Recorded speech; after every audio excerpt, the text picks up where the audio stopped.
Oh, hello there. It's Friday, August 10th, 2012. And, I'm just eating some toast for breakfast. I was out of wheat bread, so I just decided to make some toast out of regular bread and put some butter on it. And I'm also having some coffee, which I kind of need this morning.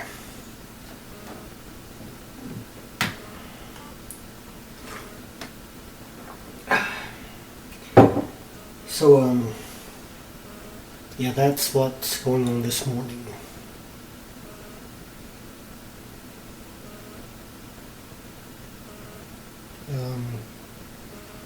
You just gonna stand there? Yes. So it kind of looks like it's going to be another cloudy, rainy day today. It's been like this for probably, I guess the last week or so. And I actually prefer cloudy, rainy days in the summer. I don't really care for bright, sunny summer days. Although I don't really mind them during the winter, but during the summer I prefer it cloudy and rainy. It just kind of helps to keep the temperature cool when it's like this. And when it's bright and sunny, well, the temperature doesn't usually stay that cool. So, yeah, there are disadvantages to rainy days in the summer because, well, if it's wet, you can't really cut the grass. Although I suppose you could, but it probably would be a little harder to do with the grass being moist and all. Unless you have a riding lawnmower, then it probably wouldn't really matter that much. I guess another disadvantage would be like if people like to go to the beach during the summer, and well, if it's cloudy and rainy, they probably wouldn't want to do that unless they like actually being wet. Of course, if they go swimming, then I guess being wet wouldn't really be that much of a problem, but if they just go to the beach to get a suntan, then that might present a problem. If you live somewhere that's not really that cool during the winter months, then I suppose you could go to the beach then and get a suntan, although the sun would be lower in the sky than it usually is in the summer. So getting a tan might not really be that easy, although I suppose you could do it. But anyway, what kind of weather do you prefer during the summer and the winter? I suppose it just depends on what kind of weather you're used to and where you live, and just a matter of personal preference. Well, this is probably old news by now since it happened, well, over a year ago, possibly longer. But there was this young woman named Rebecca Watson who was at a convention, and she was in the bar at her hotel talking to some people, and it was kind of late. It was probably around 3 a.m., and she was tired, and she decided that she wanted to go back to her hotel room to sleep. And this guy that was in the bar listening to her decided that she was really interesting, and he followed her back to the elevator and got on with her. And they were the only two people in the elevator, and it was late at night, so she was kind of nervous about that, and he decided to strike up a conversation with her, and he told her that he thought she was really interesting, and he invited her back to his hotel room for coffee. So, needless to say, this made her a little nervous.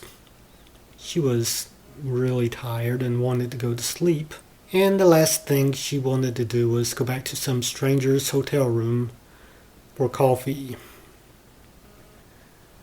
So she said no, and he said okay, and that was kind of the end of it. At least it should have been. She mentioned the incident on her video blog on YouTube, and it got blown way out of proportion, and people are still talking about it today. So it's come to be known as elevatorgate.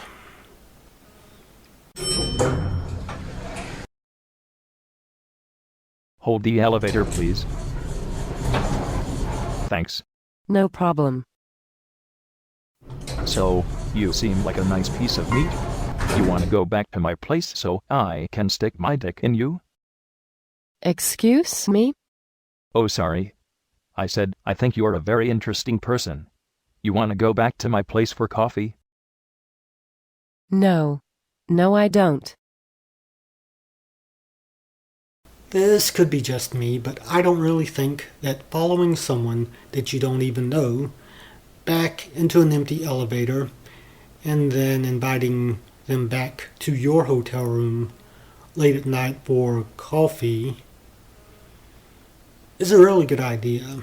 Now, this probably isn't going to come as a shock to most of you, but as it happens, women are people too. They shouldn't be treated as something that's less than human, or something that's secondary to men. They should be treated as equals. And following them into a secluded area and propositioning them with an invitation back to your hotel room, no matter what the reason is, and even though I'm sure some of them might actually appreciate being invited back to a strange man's hotel room late at night, I think the vast majority of them would kind of be creeped out by it. So if you're a guy, imagine that you're in that situation, and you're in this empty elevator late at night, and this big biker guy enters the elevator with you, and there's no one else around. And he invites you back to his hotel room for coffee. So what would you do in that situation? Would you go with him? Or would you kind of be a little creeped out? If you're a guy and you ever find yourself in a similar situation, try to remember that the woman is a person and that she has thoughts and feelings just like you, and that she might be made a little uncomfortable if there's no one else around and she doesn't know you and you approach her and start talking to her. And she might actually not respond that well if you invite her back to your place for coffee. And, well, I guess that's going to do it. I can't really think of anything else to add to this excessively long video. So I guess I'm just going to wrap it up, and I'll see you later. Bye.